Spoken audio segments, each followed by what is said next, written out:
pullilarni tejab qoladigan barakali pazanda qarindoshinglar bormi? Agar bor bo'lsa, bu videoni o'sha tanishinglarga jo'natib qo'ying. Albatta tayyorlab ko'ringlar, yoqimli ishtaha.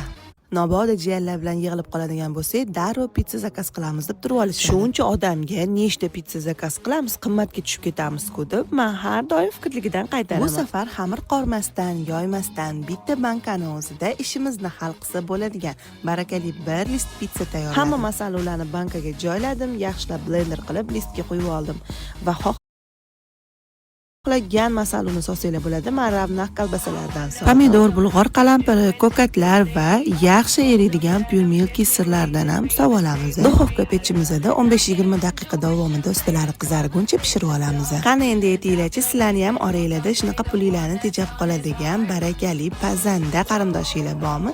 Agar bor bo'lsa, bu videoni o'sha tanishinglarga jo'natib qo'ying. Albatta tayyorlab ko'ringlar, yoqimli ishtaha. Mabodo jiyanlar bilan yig'ilib qoladigan bo'lsak,